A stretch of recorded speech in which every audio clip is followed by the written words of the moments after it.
Entre el amor, el mar y el destino. En el episodio anterior, en Nueva Amesbury, Alexander dividía su alma entre los campos fértiles y el mar de la Galia, mientras Helena esperaba al hijo que crecía en su vientre y a él aprendía los secretos de la navegación bajo su tutela. En la mesa de una noche memorable, Alexander evocó la promesa sagrada hecha al gran Mansa y lanzó un desafío audaz: llevar a él y a Maqueda hasta Cartago en busca de la bendición paterna que legitimara aquel amor improbable entre un herrero y una princesa. Antes de cruzar el Mediterráneo, el Aletheia ancló en Douarnenez y en Concarneau, donde viejos compañeros celebraron reencuentros emocionantes. Tiberio honró a Alexander con fiestas y presentes dignos de un rey, y la travesía hacia África fue sellada con documentos, abrazos y votos de regreso. En este nuevo episodio, descubriremos juntos cómo, incluso antes de que la aurora despuntara sobre Concarneau, a él despertará cargando el peso invisible del amor y del temor ante el gran Mansa, y será Alexander, con té caliente en las manos y palabras que tocan el alma, quien lo ayudará a encontrar paz donde había angustia. En la mesa del desayuno, los bollitos dorados de Maqueda sellarán sin palabras lo que los corazones ya sabían, y la tripulación de la Aletheia y del oasis de Luar partirá entre abrazos y despedidas en el muelle de Concarneau. En el Atlántico, un recuerdo doloroso hará que Helena se sumerja en silencio y lágrimas, y será el círculo de amor de quienes la rodean el que la sostendrá hasta el momento en que Amina, con el brazo extendido hacia el horizonte, anunciará con voz serena lo que todos aguardaban: la Tierra del Sol, África, finalmente a la vista. El peso invisible del amanecer. Hay momentos en la vida en los que el silencio habla más alto que cualquier palabra jamás podría. Momentos en los que el corazón despierta incluso antes de que los ojos se abran, no por algún ruido externo, no por el llamado de la luz, sino por un peso invisible que se instala en el pecho como un ancla arrojada en aguas profundas. Exactamente así se encontraba a él en aquella madrugada singular en Concarneau, ciudad portuaria bañada por la niebla atlántica, donde los vientos del mar llegaban cargados de sal, historia y promesas no dichas. Se había puesto de pie incluso antes de que la aurora osara teñir el horizonte, como si el destino ya supiera que aquel sería un día diferente a todos los demás, un día en el que el curso de su vida cambiaría para siempre. Antes que nada, querido oyente, si esta narrativa ya ha tocado algo dentro de ti en estos primeros instantes, si la atmósfera de este amanecer te transportó, aunque fuera por un breve segundo, a las orillas de Concarneau, te invito a expresar esa gratitud de una forma muy simple y poderosa. Dale me gusta a este vídeo ahora, deja un comentario con lo que sientes y, si aún no formas parte de esta comunidad, suscríbete al canal. Ese gesto, que para ti dura apenas un segundo, es lo que mantiene estas historias vivas, navegando de corazón en corazón, como navíos que nunca pierden el rumbo. No estás solo escuchando una historia, estás ayudando a construirla. Y por eso, estamos profundamente agradecidos. A él raspó la piedra de sílex sobre un montón de finas virutas de madera con la precisión de quien ya ha realizado aquel gesto cientos de veces, pero esta vez había algo diferente en el acto, una intención más densa, como si el fuego que convocaba al mundo fuera también un símbolo de lo que ardía en su interior. Las primeras chispas danzaron en el aire frío de la madrugada como estrellas que se niegan a apagarse, y pronto el suave crepitar de las llamas comenzó a llenar el silencio de la casa donde toda la tripulación de la Aletheia y del oasis de Luar se había refugiado. El olor de la madera quemándose, terroso, antiguo, familiar, se mezcló con la niebla que aún insistía en cubrir las calles de piedra de aquella ciudad de la Galia, creando una atmósfera que parecía existir fuera del tiempo. El crepitar de las llamas llegó a los oídos de Alexander con la delicadeza de un susurro, pero con la eficacia de un despertador. Acostumbrado a las vigilias del mar, su instinto lo puso en pie de inmediato, y por un momento creyó que alguna de las mujeres de la casa había encendido el fuego para preparar el desayuno, lo que sería perfectamente natural, considerando la hora y la costumbre. Pero al doblar el pasillo y ver a él solo frente a las llamas aún pequeñas, sosteniendo el vaso de té que hervía lentamente, Alexander lo comprendió todo sin que fuera necesaria una sola palabra. Había algo en aquella imagen, el joven de pie antes del sol, la mirada perdida en el fuego, los hombros levemente encorvados bajo un peso que no era físico, que revelaba, con la crudeza de la madrugada, el estado de ánimo en que a él se encontraba. Alexander saludó al amigo con un buen día acompañado de una sonrisa pícara, de esas sonrisas que solo quien conoce bien a alguien es capaz de ofrecer, la sonrisa de quien ha visto más allá de la superficie sin necesidad de invitación. Y a él, por su parte, devolvió el saludo con una media sonrisa desconcertada, de esas que traicionan lo que la boca intenta ocultar. Porque a él sabía, y en el fondo sabía que Alexander también lo sabía, que la ansiedad lo había invadido no por el peligro del viaje, no por la inmensidad del Atlántico que pronto tendrían que cruzar, sino por algo mucho más humano, mucho más antiguo y mucho más aterrador que cualquier tormenta: el amor. El amor por Maqueda. El amor por la princesa de Cartago. Y todo lo que ello representaba. Y así, mientras el té se enfriaba lentamente y las llamas crecían con la seguridad de quien ya ha encontrado su ritmo, Alexander hizo lo que los grandes amigos siempre hacen en los momentos adecuados: no fingió no ver. Con la tranquilidad de quien lleva en el pecho la sabiduría conquistada a través de muchas travesías, preguntó directamente a él si lo que lo inquietaba era la idea de tener que presentarse ante el gran Mansa, padre de Maqueda, soberano de Cartago, hombre cuyo nombre evocaba reverencia y poder en igual medida.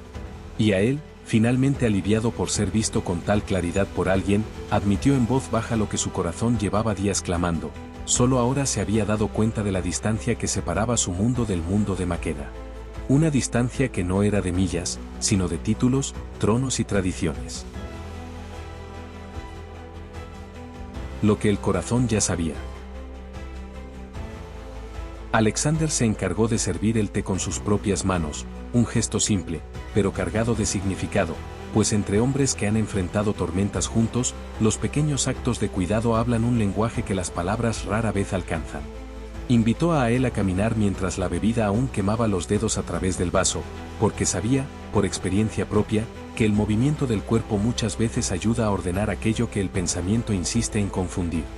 Salieron por la puerta de la casa mientras Concarneau aún dormía, sus pasos resonando lentamente sobre las piedras húmedas de rocío, con el océano al fondo exhalando su respiración rítmica, ese sonido grave y constante que existe desde antes de los hombres y que existirá mucho después de ellos. Fue caminando entre la niebla y la sal del aire atlántico que Alexander comenzó a hablar, no con la voz de quien aconseja desde arriba, sino con la voz de quien comparte lo que aprendió a su propio costo, en su propio tiempo. Le dijo a él que no permitiera que las preocupaciones externas, aquellas que están fuera del alcance de sus manos, fuera del dominio de su voluntad, le arrebataran la paz que habitaba en su interior. Porque la paz interior no es un regalo que el mundo ofrece cuando las circunstancias se alinean, es una elección, renovada en cada amanecer, renovada en cada respiración consciente. Y un hombre que sabe dónde encontrar su propia paz lleva consigo una fuerza que ningún título, ninguna corona y ningún trono podrán jamás otorgar ni quitar. Alexander habló entonces de Maqueda con la ternura de quien la había observado de cerca, no como si se refiriera a una princesa distante envuelta en velos de protocolo y solemnidad, sino como si describiera a una persona real, hecha de carne, sueños y contradicciones como cualquier otra alma que habita este mundo. Dijo que los títulos son apenas marcadores, puntos de referencia que nos ayudan a comprender dónde y cómo cada persona transita en la trama de la sociedad, con sus atribuciones, responsabilidades y funciones. Pero que antes de cualquier título, antes de la corona y antes del nombre de Cartago grabado en su linaje, existía Maqueda, una joven mujer que anhelaba la vida con la misma intensidad que cualquier corazón que aún no ha aprendido a conformarse con lo ordinario. Y entonces Alexander dijo algo que a él guardaría para siempre en el cofre más secreto de su memoria, que Maqueda coleccionaba dolores, frustraciones y victorias como cualquier ser humano digno de una historia verdadera, y que, a pesar de todo ello, o quizá precisamente por ello, irradiaba una luz particular cada vez que sus ojos encontraban los de él. No era la luz de quien interpreta alegría por obligación de corte, no era el brillo ensayado de quien aprendió desde temprano que las princesas deben sonreír con elegancia. Era otra cosa, algo más puro, más espontáneo, más incontrolable.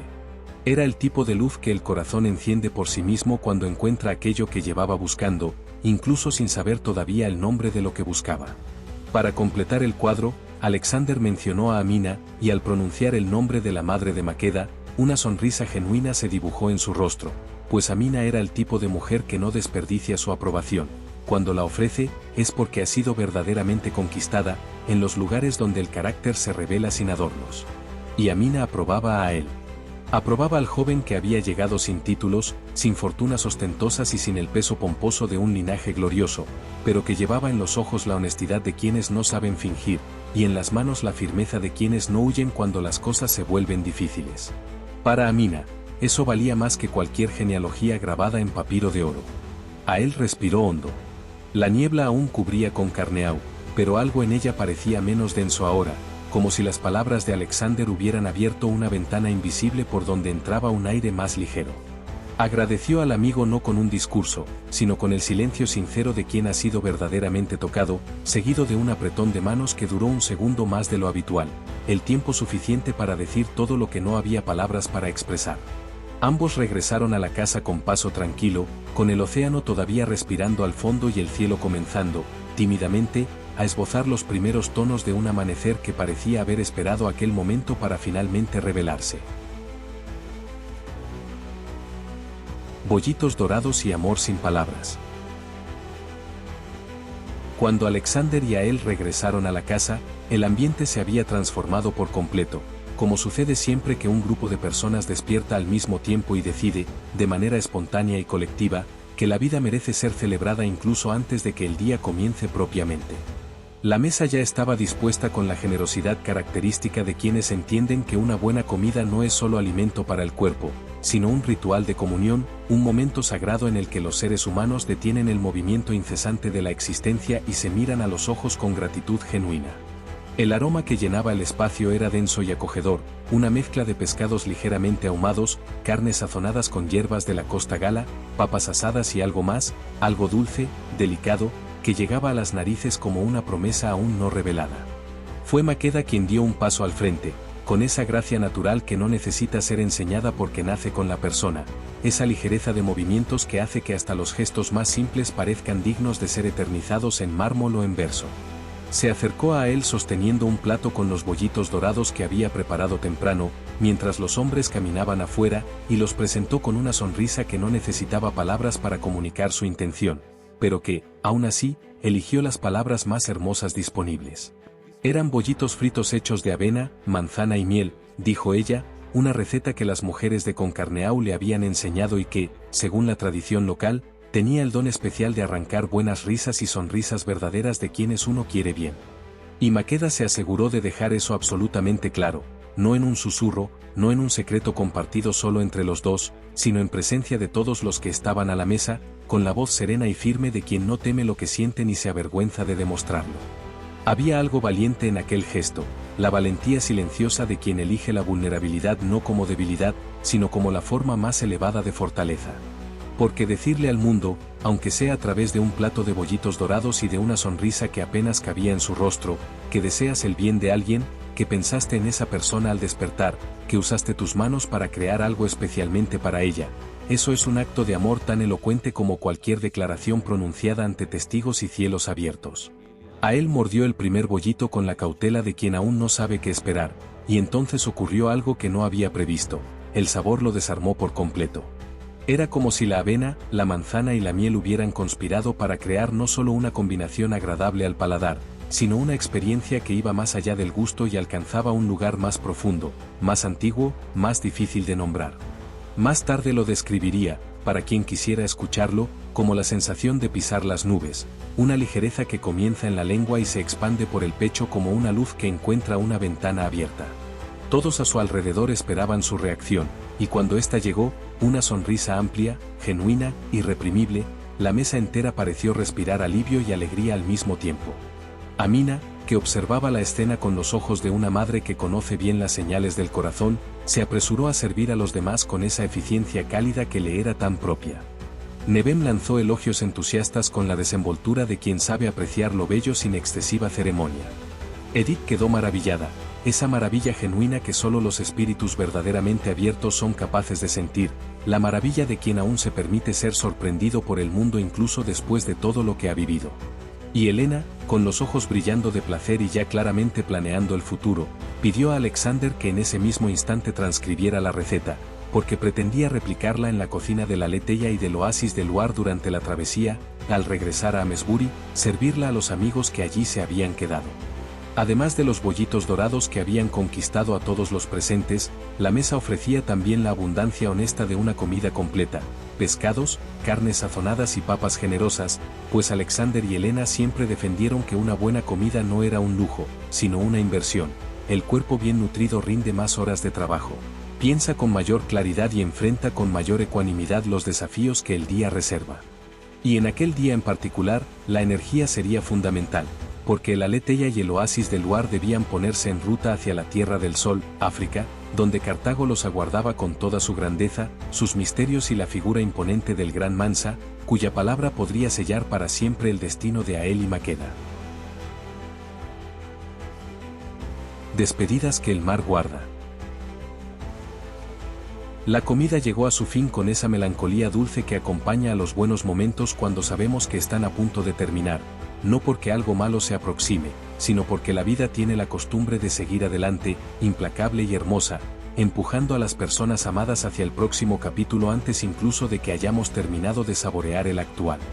Los cuencos fueron recogidos, los vasos vaciados, y uno a uno los miembros de la tripulación comenzaron a reunir sus pertenencias con esa cadencia particular de quien está a punto de partir, el ajuste de las maletas, la revisión de los nudos, la última mirada lanzada a una habitación que fue hogar por algunos días y que ahora debía ser devuelta al silencio que la precede y la sucede.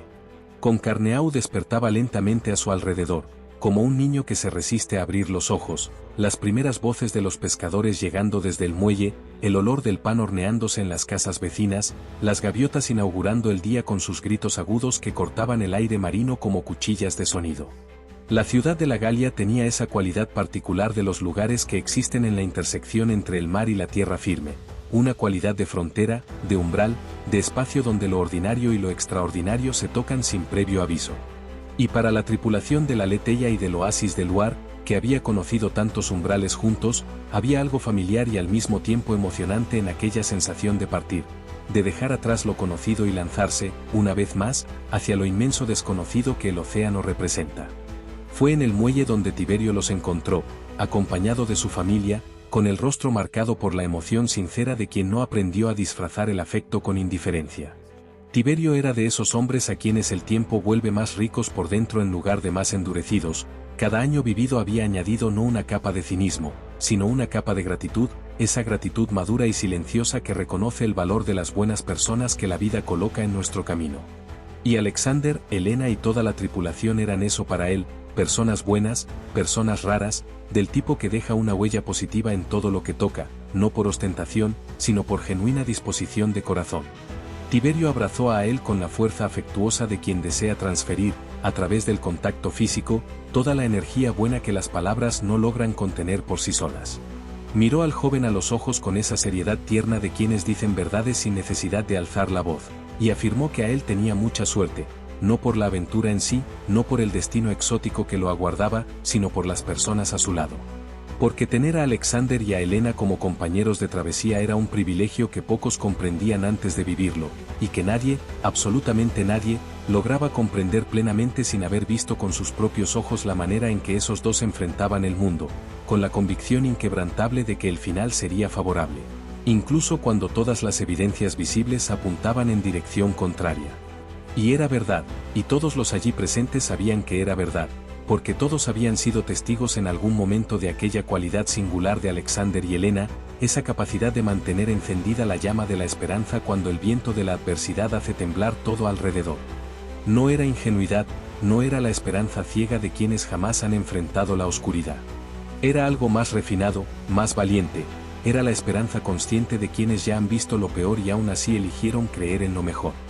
Era la esperanza que no depende de las circunstancias para existir, porque ha encontrado su raíz en algo más profundo de lo que cualquier circunstancia puede alcanzar. Era, en una palabra, fe en la vida, en las personas y en la fuerza de aquello que es verdadero. Las despedidas se hicieron con abrazos prolongados y miradas que decían todo lo que el tiempo no permitía poner en palabras. Las cuerdas fueron soltadas, las velas comenzaron a abrirse al viento de la mañana, y el Aletheia y el oasis de Luar iniciaron su movimiento lento y majestuoso hacia el horizonte abierto, como dos enormes aves que finalmente encuentran el viento adecuado bajo sus alas y se lanzan al cielo sin vacilar. Desde el muelle, Tiberio y su familia saludaron hasta que las siluetas de las embarcaciones se volvieron demasiado pequeñas para distinguirse, hasta que el mar y el cielo las fueron absorbiendo gradualmente, como el océano absorbe todo lo que se le entrega, con una paciencia que no tiene principio ni fin. Entre el Atlántico y lo que está por venir. El Atlántico los recibió con esa soberanía silenciosa que solo poseen los grandes espacios, la soberanía de aquello que ha existido el tiempo suficiente como para no necesitar demostrar nada a nadie. Las aguas oscuras y profundas mecían las embarcaciones con un ritmo que recordaba al de una cuna, y el viento, favorable aquella mañana, empujaba las velas con una constancia que parecía intencional, como si la propia naturaleza comprendiera la importancia de la misión que aquellas personas llevaban consigo y hubiera decidido colaborar. El aleteia cortaba las olas con la confianza de quien conoce el mar no como enemigo a vencer, sino como compañero al que se respeta, y el oasis del luar lo seguía de cerca, fiel como una sombra que ha elegido tener luz propia. En las cubiertas, la tripulación se distribuía entre las tareas de navegación y los momentos de contemplación que el mar invita naturalmente a vivir, porque hay algo en el horizonte infinito del océano que obliga a la mente a expandirse, a pensar más allá de los límites habituales, a formular las preguntas que la rutina enseña a posponer. A él se encontraba apoyado en la proa, con el viento golpeando su rostro y la mirada fija en ese punto impreciso donde el azul del cielo y el azul del mar se encuentran y se confunden, como si la frontera entre lo que está arriba y lo que está abajo fuera apenas una convención humana, una línea imaginaria que el infinito ignora con elegante indiferencia. En sus pensamientos, Cartago. En su corazón, Maqueda. Y en sus manos, la responsabilidad de ser digno de todo aquello que el destino estaba tejiendo.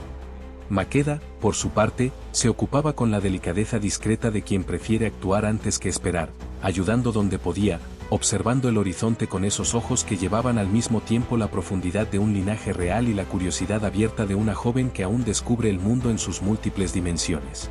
Había crecido entre palacios y protocolos, entre lecciones de diplomacia y etiqueta de corte, pero también había crecido junto a Amina, una madre que jamás permitió que los muros del palacio fueran más amplios que el corazón de su hija. Y era esa Maqueda, la que había aprendido a sentir más allá de las fronteras del protocolo, la que ahora navegaba hacia su propio destino, tan incierta y tan valiente como cualquier ser humano que elige amar sabiendo que el amor no viene con garantías. Amina caminaba por la cubierta con la serenidad de quien hizo las paces con el mar hace mucho tiempo, no porque el mar sea siempre gentil, ella lo sabía mejor que nadie, sino porque había aprendido que la resistencia a lo inevitable consume más energía que la aceptación consciente. Observaba a su hija desde la distancia con esa mezcla de orgullo y nostalgia anticipada que acompaña a las madres cuando comprenden que han criado a alguien capaz de seguir su propio camino. La felicidad genuina de ver al hijo crecer, matizada por la suave melancolía de saber que ese crecimiento implica, inevitablemente, cierta distancia. Pero Amina era fuerte. Y su fortaleza no era la de quien no siente, era la de quien siente por completo y aún así elige avanzar. Elena y Edith compartían un espacio en la popa, sentadas cerca con la familiaridad silenciosa de quienes no necesitan llenar cada segundo con palabras, la familiaridad que solo existe entre personas que han vivido cosas juntas, que han atravesado al menos un momento en el que el mundo pudo haberse derrumbado y no se derrumbó. Elena bordaba con los dedos distraídos mientras la mirada vagaba hacia el horizonte, y Edith, su tía, de vez en cuando hacía comentarios breves sobre el viento, sobre el cielo, sobre pequeñas cosas que en realidad eran formas afectuosas de decir, estoy aquí, estoy a tu lado, no estás sola. Entre ambas existía un lenguaje propio, construido a lo largo de años de convivencia, un lenguaje hecho de silencios, gestos y miradas que no necesitaban traducción. El sol había ascendido en el cielo con la lentitud dorada de quien tiene todo el día por delante, y las horas transcurrieron con esa fluidez particular de las travesías marítimas, donde el tiempo parece obedecer a otras leyes, donde un minuto puede ser eterno y una hora puede pasar como un suspiro. A medida que navegaban hacia el sur, las aguas iban cambiando de color, del azul profundo y casi negro de las aguas atlánticas del norte a tonos más claros, más luminosos, que anunciaban la proximidad del estrecho de Gibraltar, con él, la frontera invisible entre dos mundos. Era en esa frontera donde la conversación que cambiaría el tono del viaje estaba a punto de ocurrir, aún sin que nadie lo supiera, aún sin que el silencio que la precedería hubiera dado señal alguna de que estaba en camino. El nombre que abrió una herida antigua. Fue Alexander quien habló primero, y lo hizo con esa naturalidad de quien no imagina que una palabra puede ser una piedra lanzada a un lago en calma, generando ondas que se expanden mucho más allá del punto de impacto. Estaba en el timón, con la mirada fija en el horizonte sur donde las aguas comenzaban a cambiar de carácter y el viento traía consigo otros aromas, aromas de otras tierras, otros pueblos, otras historias. cuando el nombre surgió en sus labios casi como un suspiro: Masalia. Su tierra natal. La ciudad donde él y Helena habían nacido, crecido y construido, sin saberlo, los cimientos de todo lo que llegarían a ser. El nombre salió de su boca con la ternura involuntaria con la que se pronuncian las cosas más amadas: suave, cargado, completo. Alexander habló de Masalia con esa nostalgia particular de quienes se marcharon por elección y no por obligación, una nostalgia que no amarga, pero que oprime el pecho de una manera que no es exactamente dolor ni exactamente alegría, sino algo que habita entre ambas, en ese espacio impreciso donde suelen residir los sentimientos más verdaderos. Habló de las calles, del puerto, de la luz que allí caía de manera distinta, más dorada, más antigua, como si el sol supiera que iluminaba un lugar cargado de capas de historia. Y habló de sus padres, de los padres de ambos, de él y de Helena, que eran amigos desde hacía mucho tiempo a través de un vínculo que hasta entonces ninguno de los dos comprendía en su totalidad: la Orden de la Espada. La Orden de la Espada. El nombre se posó en el aire de la cubierta como un ave que nadie esperaba ver, silenciosamente, pero de una forma que capturó de inmediato la atención de todos los que estaban cerca. Porque había algo en ese nombre que sugería profundidad, secreto, una trama que se extendía más allá de lo que los ojos podían alcanzar.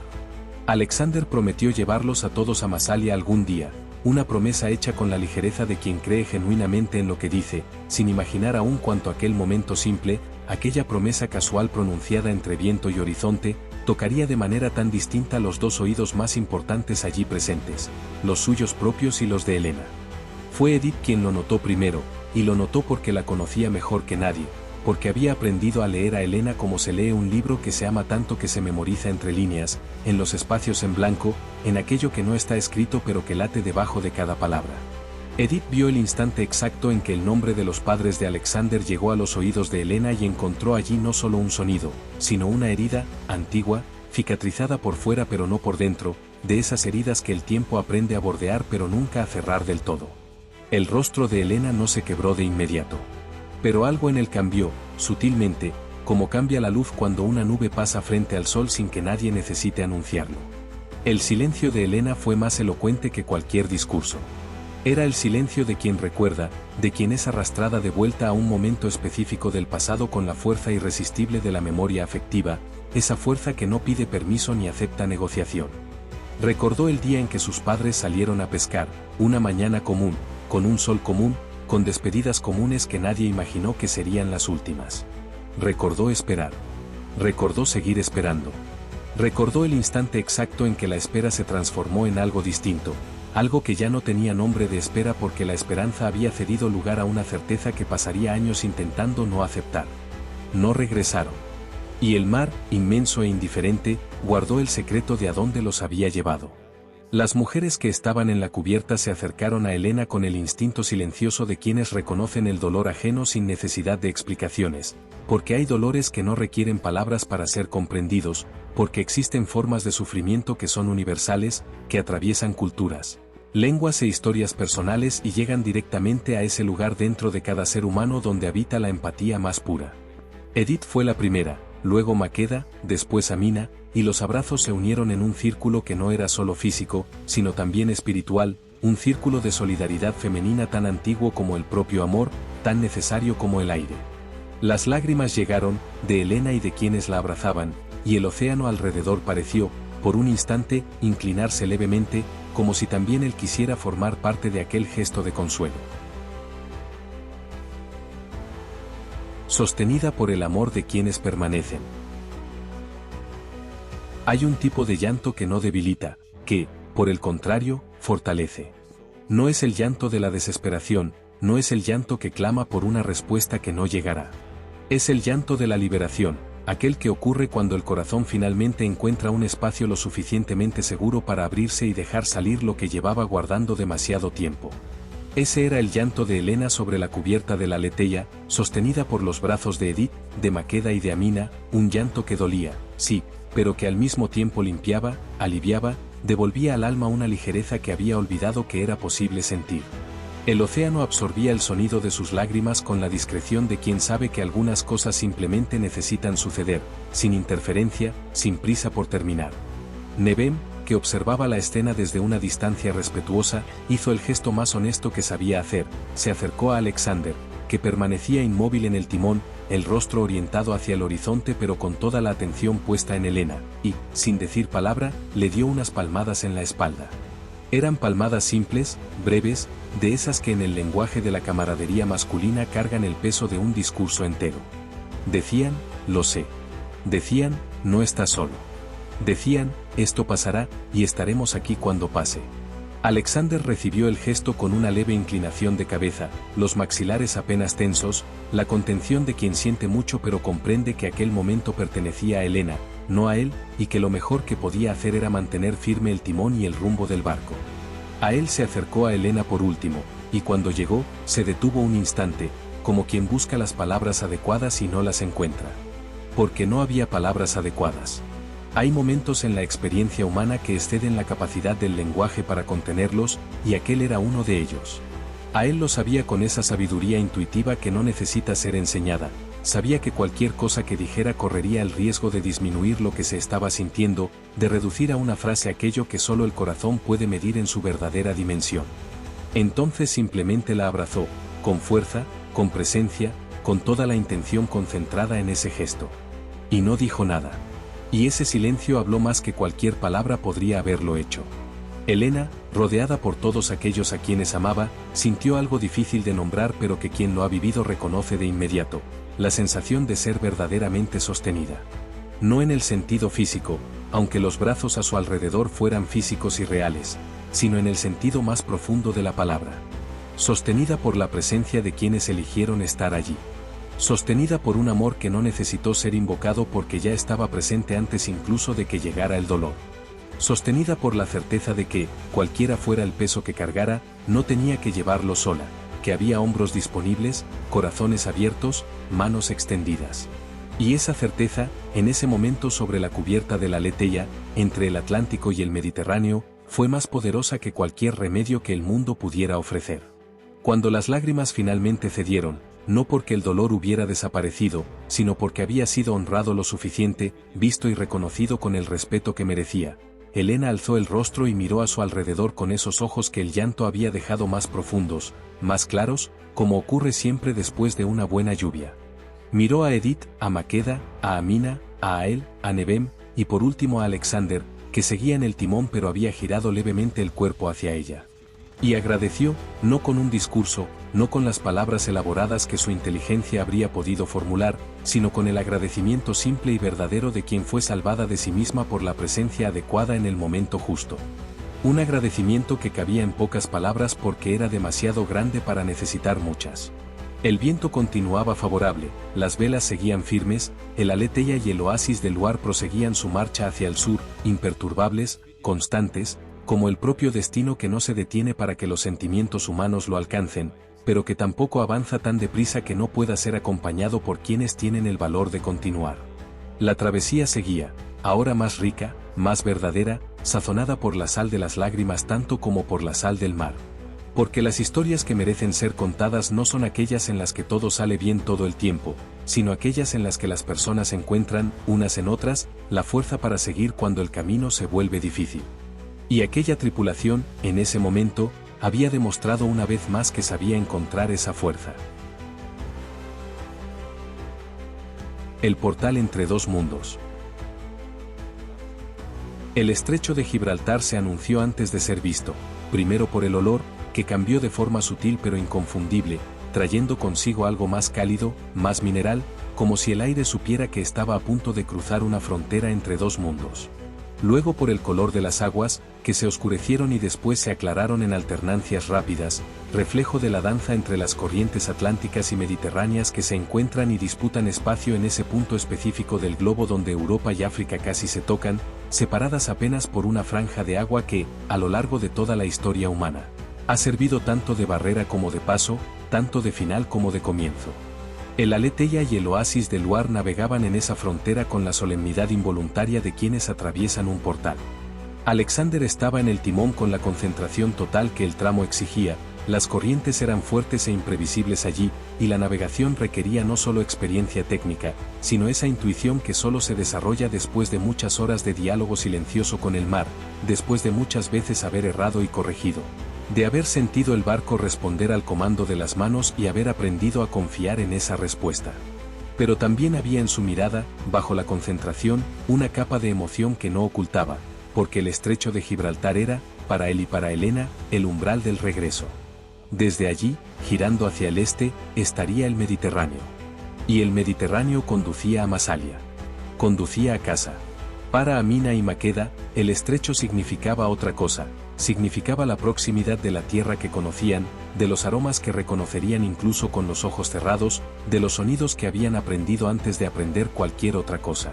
África estaba al otro lado de aquella franja, no como concepto geográfico, no como punto en un mapa, sino como presencia viva, palpitante, cargada de memoria afectiva.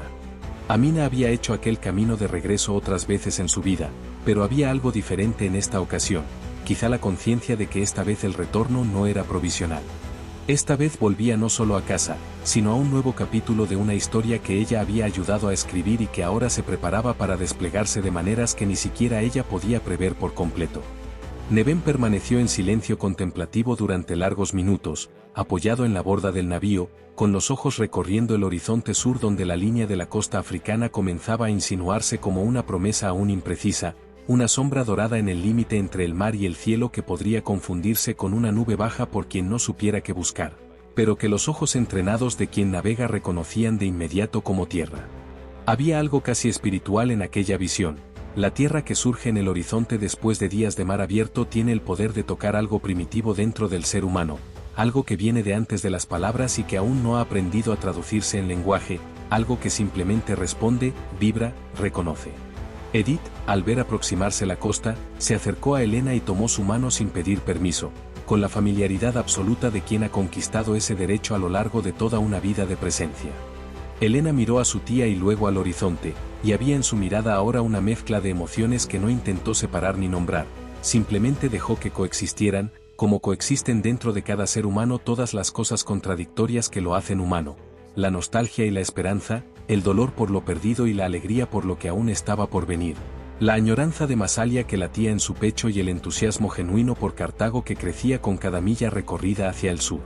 Y entonces Amina señaló, con el brazo extendido y el dedo índice apuntando hacia la izquierda del navío, con esa precisión serena de quien no necesita gritar para ser escuchada, porque cuando algo verdadero se dice con suficiente convicción, encuentra su camino hasta el corazón de quien debe oírlo sin necesidad de competir con el ruido del mundo. Y cuando habló, su voz salió con esa cualidad particular de quien anuncia algo sagrado, no con pompa, no con dramatismo calculado, sino con la simplicidad profunda de las verdades que no necesitan ornamento para ser reconocidas como tales.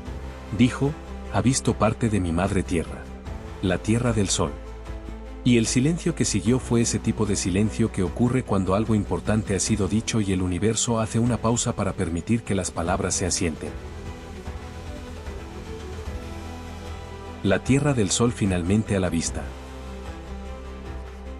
África se reveló lentamente, como si supiera que las cosas más bellas no deben entregarse de una sola vez, que la revelación gradual es una forma de respeto tanto hacia la belleza que se muestra como hacia la mirada que la recibe. Primero, apenas una línea tenue en el horizonte, dorada e imprecisa como un sueño que aún no ha decidido si se convertirá en memoria o en realidad. Luego, poco a poco, las formas, colinas bajas cubiertas por una vegetación de un color distinto a todo lo que aquellos ojos habían visto en las costas europeas, un verde más intenso, más cálido, como si las propias plantas supieran que vivían bajo un sol más generoso y hubieran aprendido a guardar esa luz dentro de cada hoja.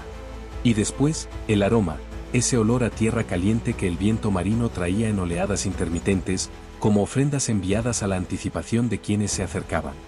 Alexander ajustó el rumbo de la Letella para navegar más cerca de la orilla, siguiendo la instrucción tácita que el conocimiento del lugar y la orientación de Amina le proporcionaban.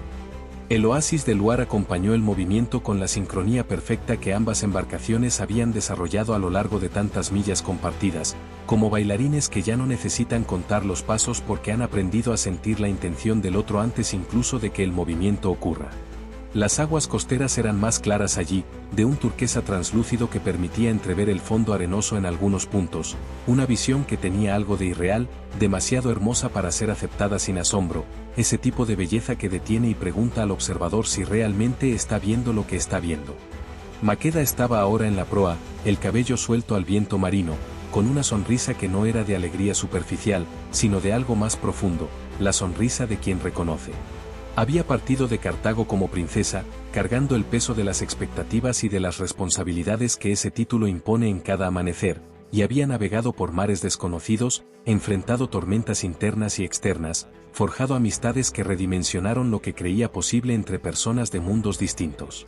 Y ahora regresaba, no exactamente la misma persona que había partido, porque las verdaderas travesías nunca nos devuelven iguales a quienes éramos, sino alguien más completo, más rico por dentro, más consciente de lo que realmente importa cuando todas las capas de protocolo y convención son removidas por la honestidad de la vida vivida. A él se colocó a su lado sin que ninguno de los dos necesitara coordinarlo. Entre ellos existía un campo gravitacional propio, ese tipo de atracción que no depende de planificación porque existe de manera más fundamental que cualquier decisión consciente. Miró la costa que se aproximaba con ojos que nunca habían visto África antes, ojos que, por ello mismo, la contemplaban con esa forma específica de atención que solo el primer encuentro concede, la atención de quien no tiene memorias previas superponiéndose a lo que está viendo ahora. Y lo que veía era magnífico. Una tierra que emanaba presencia, no solo visual, sino casi sensorial en un sentido más amplio, que sugería profundidad, antigüedad, una historia tan extensa que hacía que cualquier historia humana individual pareciera al mismo tiempo pequeña y parte de algo inmensamente grande. Amina guiaba a Alexander con gestos y palabras breves, indicando el punto exacto donde debían lanzarse las anclas, un fondeadero natural protegido por dos brazos de tierra que formaban una pequeña bahía, casi secreta, que quien no la conociera pasaría de largo sin advertirla. Era uno de los secretos de Amina, esos lugares que la memoria guarda con especial cuidado, que se visitan pocas veces pero nunca se olvidan, que permanecen dentro de nosotros como coordenadas precisas incluso después de años de ausencia. Había pasado por allí antes, en otra etapa de su vida, en otro tiempo, y el lugar estaba exactamente como lo había conservado en su recuerdo, como si hubiera esperado pacientemente su regreso con la paciencia de lo permanente frente a lo transitorio.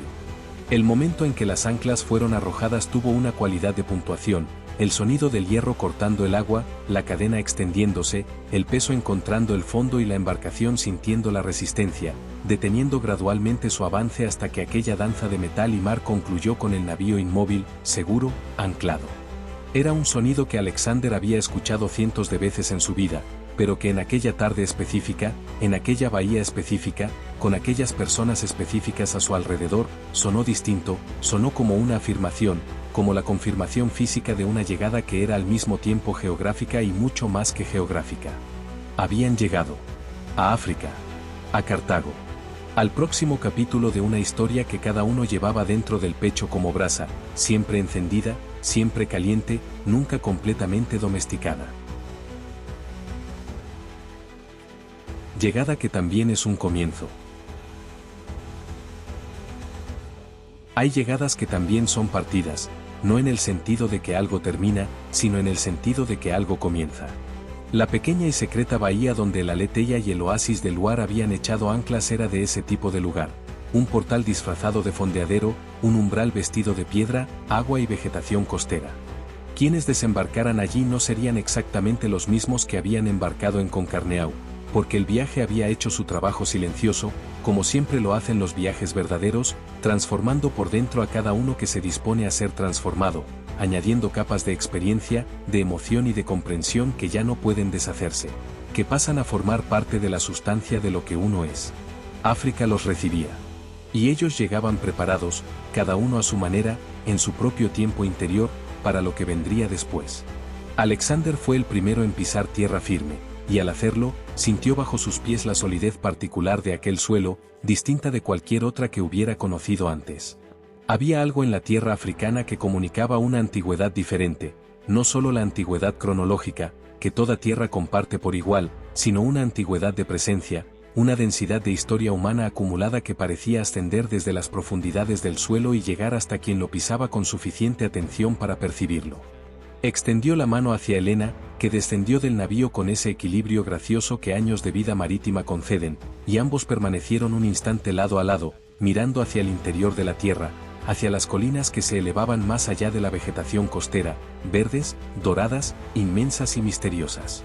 Maqueda descendió al suelo de su tierra natal con un gesto que parecía involuntario e inevitable al mismo tiempo, se inclinó brevemente y tocó la tierra con las palmas de las manos, como si necesitara esa confirmación táctil, ese contacto directo entre piel y suelo para integrar por completo lo que estaba sucediendo. Era un gesto antiguo, primordial, el gesto de quien recuerda de dónde viene, de quien rinde homenaje a la tierra que lo formó antes de pedir que esa misma tierra sea testigo de quien se ha convertido. Amina, al ver a su hija hacer aquello, sintió que algo se liberaba dentro de su pecho, una tensión que había llevado durante toda la travesía sin nombre preciso, y que ahora se disolvía con la suavidad del hielo que se derrite bajo el sol. A él permaneció un instante en el borde del navío, contemplando la escena que se desplegaba ante él, esas personas que se habían convertido en su familia elegida, pisando una tierra que para él era completamente nueva y que para algunos de ellos era memoria y raíz.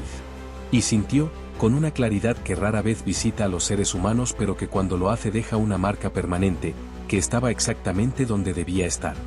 No porque el camino hubiera sido fácil. No porque todas las incertidumbres se hubieran disipado, el gran Mansa aún no había dado su respuesta, el futuro seguía siendo un horizonte sin contornos definidos. Sino porque había personas a su lado. Porque había amor a su lado. Y porque había aprendido, la mañana anterior en Concarneau, al escuchar las palabras de Alexander mientras compartían té caliente antes del amanecer, que eso, solo eso, era suficiente. Cartago los aguardaba más allá de las colinas, con sus palacios de piedra clara, sus mercados ruidosos y perfumados, sus cielos que el sol pintaba con colores que parecían imposibles hasta ser vistos, sus calles donde el latín, el griego, el púnico y decenas de otras lenguas se cruzaban y se mezclaban como ríos que desembocan en el mismo mar. Cartago los aguardaba con el gran Mansa, aquel hombre cuya palabra tenía el peso de un destino, cuyo consentimiento abriría o cerraría la puerta a la historia que a él y Maqueda comenzaban a escribir juntos. Pero antes de cualquier audiencia, antes de cualquier protocolo de corte, estaba este momento simple y grandioso de estar allí, juntos, vivos, con los pies en la tierra y los corazones más amplios que cuando partieron. Y mientras el sol africano comenzaba su descenso dorado hacia el horizonte occidental, pintando el cielo con esos colores que solo existen en ese continente, ese naranja profundo que parece haber nacido antes de cualquier palabra que intentara describirlo, la tripulación de la Leteia y del oasis de Luar permaneció reunida en la pequeña playa de la bahía secreta, en un silencio compartido, contemplando el horizonte que ahora era sur y futuro y promesa. Porque en el mar, como en la vida, las mayores aventuras no son las batallas libradas con espadas, sino los descubrimientos que nos transforman por dentro, un amanecer a la vez. Y aquel amanecer, aquella llegada, aquel círculo de abrazos en la cubierta, aquellos bollitos dorados y aquel té caliente antes del sol, había transformado a cada uno de ellos de una forma que el tiempo no borraría. Había dejado su marca. Como la sal deja su huella en el cuerpo de quien navega, invisible a la distancia, pero innegable al tacto. Permanente. Verdadera. Para siempre. Descubre en nuestro próximo episodio cómo el oasis de la luz de la luna y el Aleteia anclarán en la costa africana, y los tambores reales romperán el silencio de la playa con un mensaje codificado. Las palabras de un padre que esperó demasiado para expresar en voz alta cuánto amaba a su hija fallecida. Maqueda traducirá para todos lo que solo ella puede oír, y las lágrimas que caigan sobre esa arena dorada serán de reconocimiento y reencuentro.